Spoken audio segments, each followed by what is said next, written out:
Olá, seja bem-vindo, seja bem-vinda a mais um História em Pílulas.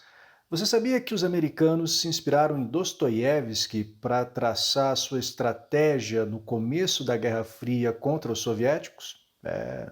Nesse episódio eu te explico como foi isso.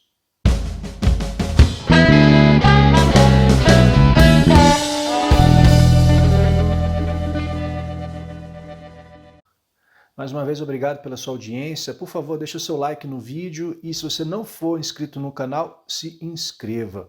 Hoje o assunto é Guerra Fria, é um assunto bem extenso, então eu vou falar do começo da Guerra Fria e de como os americanos pensaram a sua estratégia, chamada estratégia de contenção, para esses primeiros anos da Guerra Fria entre Estados Unidos e União Soviética.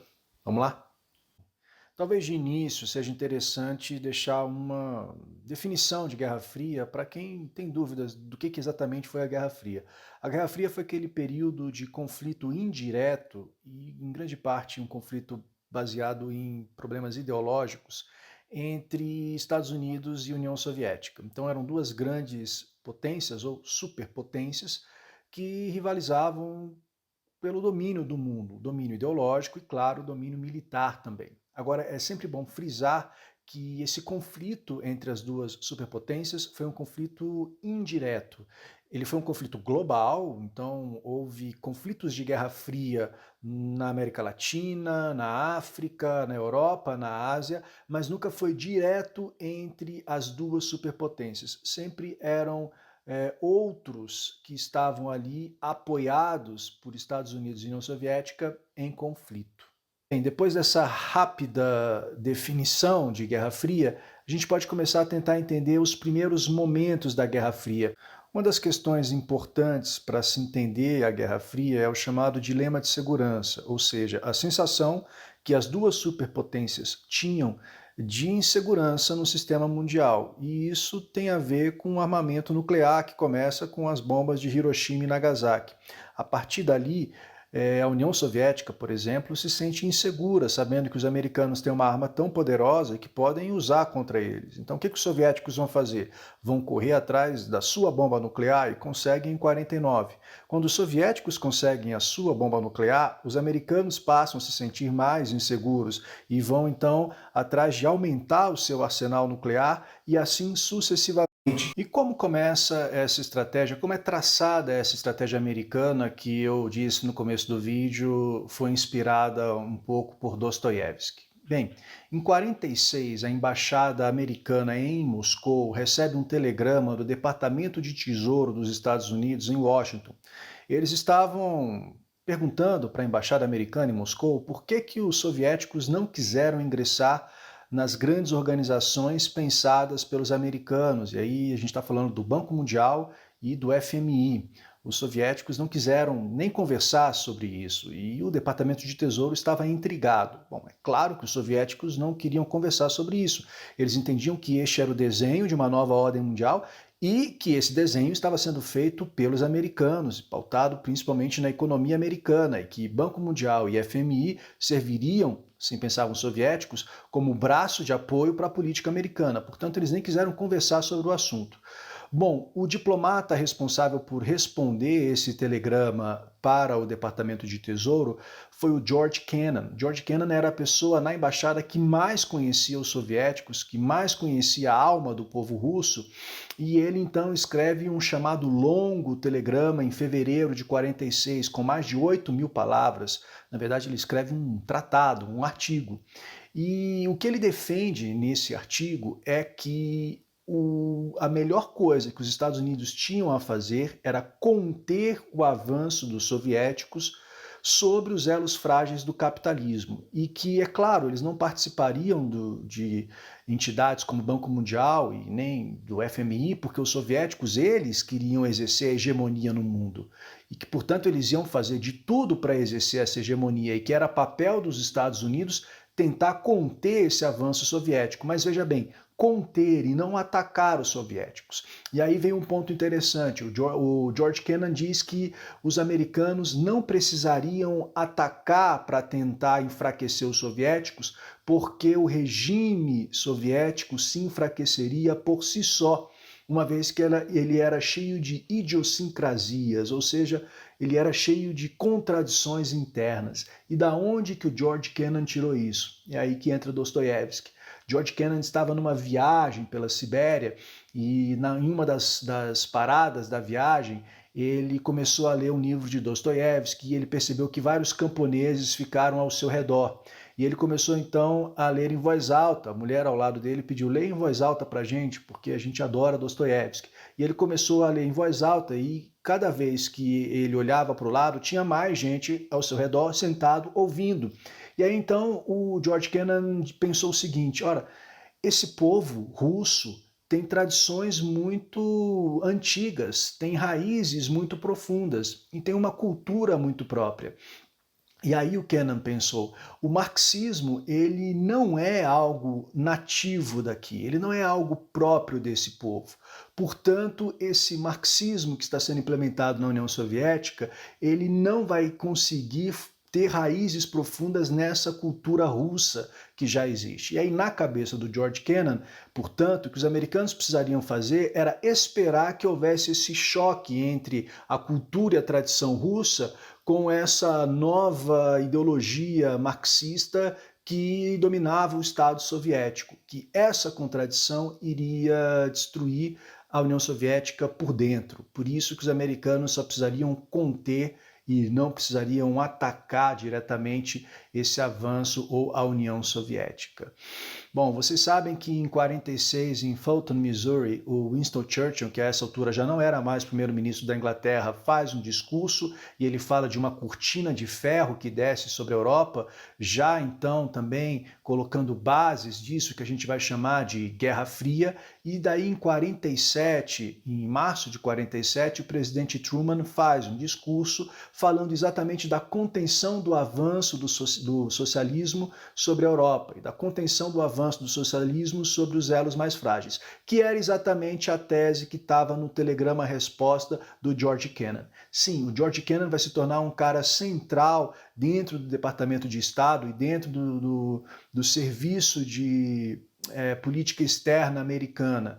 Então, o Truman vai adotar muitas das ideias que estavam no longo telegrama. Posteriormente, em julho de 47, o longo telegrama é publicado em forma de artigo e o George Kennan não assina porque, como ele é um diplomata americano, ele não quer que todos saibam que aquilo é algo que vem do Departamento de Estado, então ele assina com um pseudônimo, Senhor X, e esse artigo faz muito barulho naquele momento porque ele parece colocar as bases do que será a nova política externa americana para a União Soviética, uma política de contenção.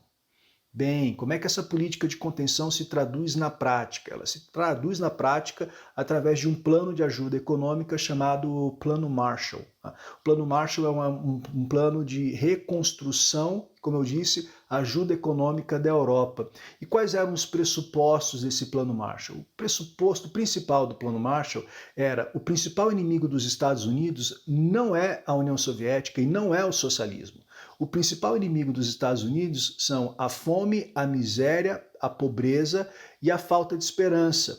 Se isso existir na Europa, o socialismo vai se alastrar pela Europa. Mas se isso não existir, os europeus nem vão olhar e pensar na União Soviética, eles vão abraçar o capitalismo. Por isso, um plano de ajuda econômica. Um segundo pressuposto é que os Estados Unidos precisariam dar um conforto material e um conforto psicológico. Conforto material vem, é claro, pela ajuda econômica. O conforto psicológico vem por um tipo de ação muito interessante, que de repente merece até um outro vídeo, que são as ações culturais engendradas pela CIA. A CIA que vai surgir em 47, muito também pensada pelo George Kennan.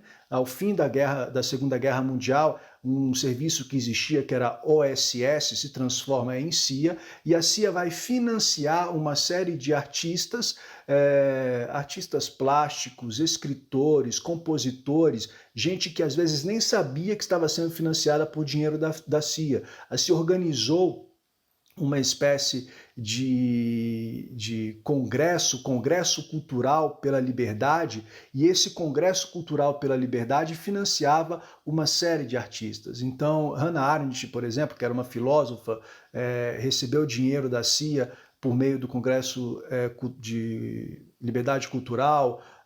Arthur Koestler, que era um escritor, uma série de gente importante começa então a receber dinheiro para que haja esse apoio psicológico. A arte abstrata vai ser fomentada para tentar fazer uma espécie de concorrência com uma arte que tivesse um cunho social maior, por exemplo, uma mensagem social embutida. Os americanos não queriam isso, eles queriam uma arte abstrata que não fizesse as pessoas pensar tanto sobre a sua realidade social.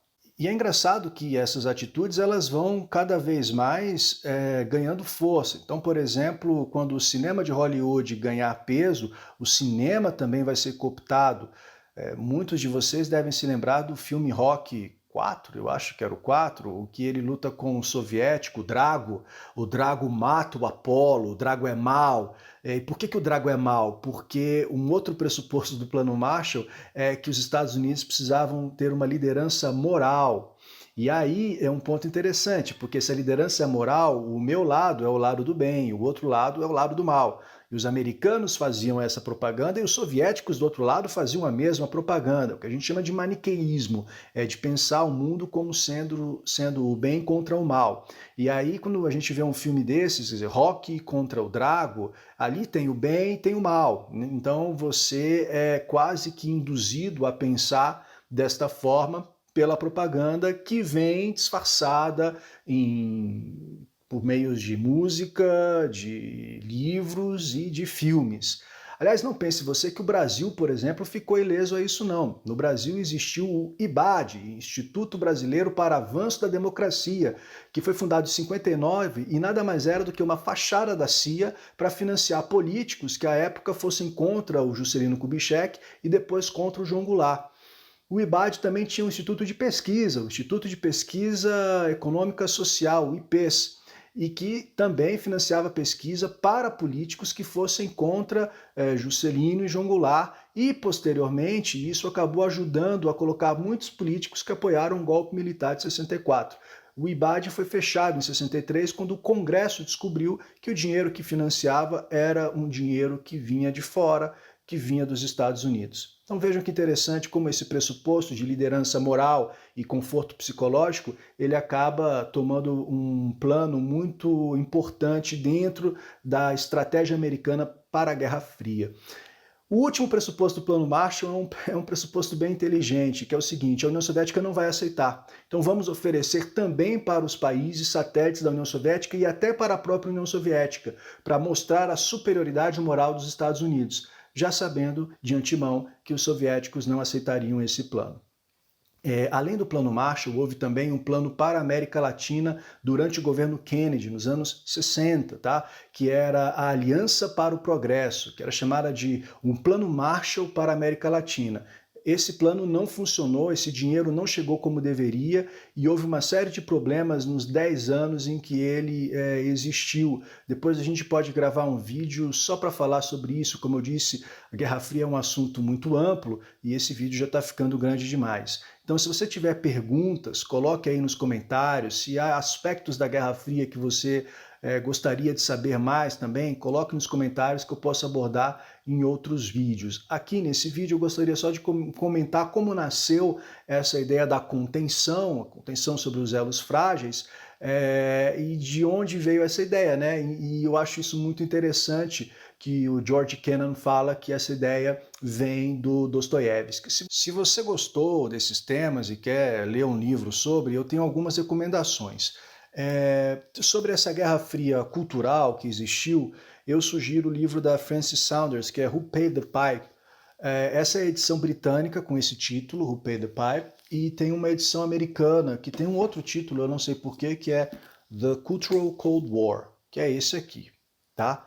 Então esse é um livro que explica tudo, como funcionava esse sistema de financiamento de artistas durante a Guerra Fria. Se você quer saber um pouco mais sobre o George Kennan, eu sugiro a biografia dele, está aqui.